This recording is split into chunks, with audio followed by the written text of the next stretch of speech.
Gothic horror is the visual template for Susan's flashbacks. Charlie? And this time, the flashbacks are unmistakably the narrator's. I couldn't make you see how I felt, Charlie. Strikingly distinct from Bernstein's newsroom comedy and Leland's fatalistic proto-noir, You will continue with your singing. this is the story of a woman imprisoned in one tower after another by a looming ogre. Also quite distinct from Leland especially, is how ubiquitous Susan is here. Always present, indeed the focus of what we see.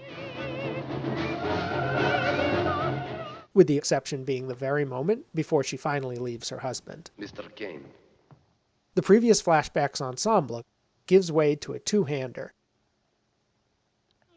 in which the only other characters who have any lines at all are acquiescent men who handle Susan on her husband's behalf.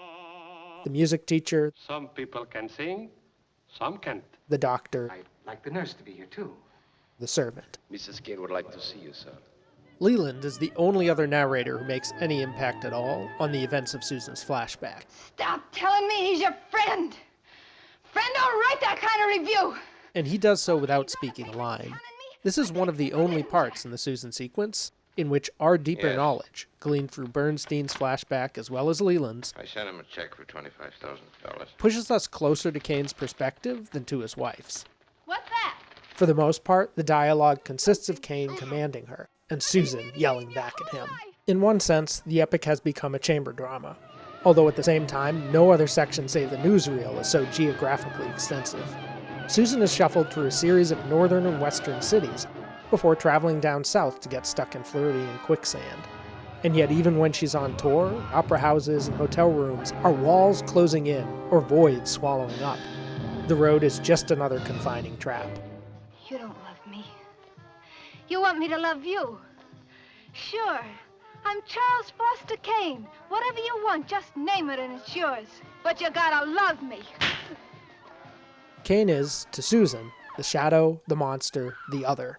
Don't tell me you're sorry. Even as he is an omnipresent force in her day-to-day life, I'm not sorry. that she must learn to mold herself around.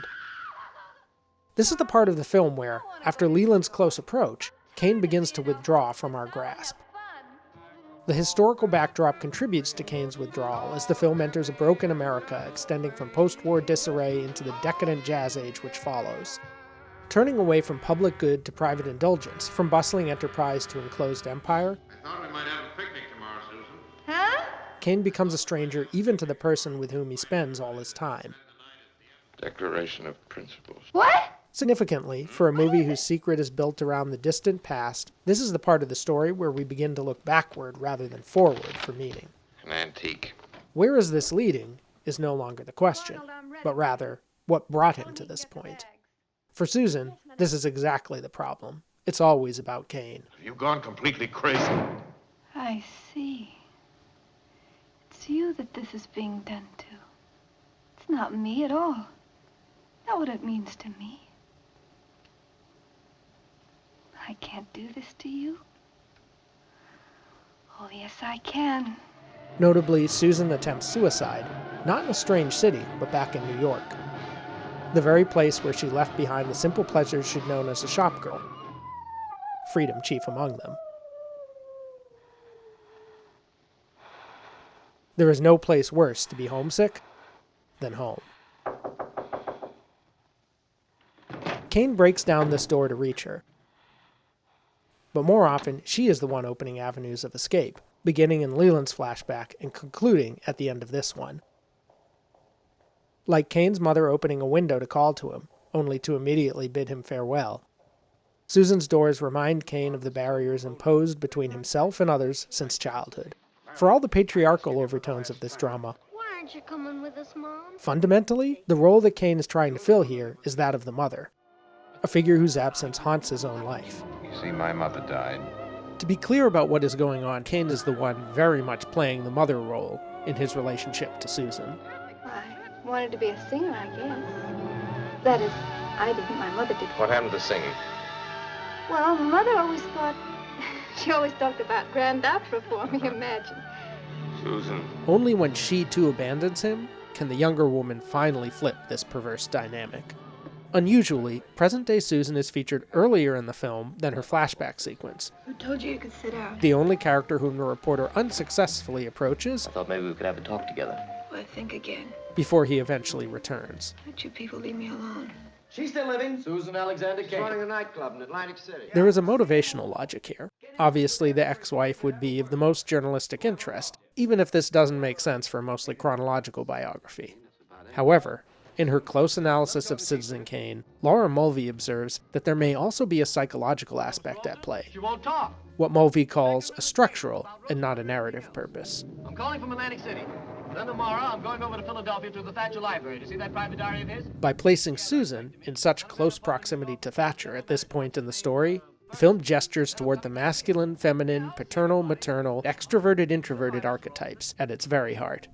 The visual and audio contrast could not be more pointed between Thatcher's harsh, hard environment and Susan's vulnerable, soft surroundings, with the rain echoing Susan's own tears.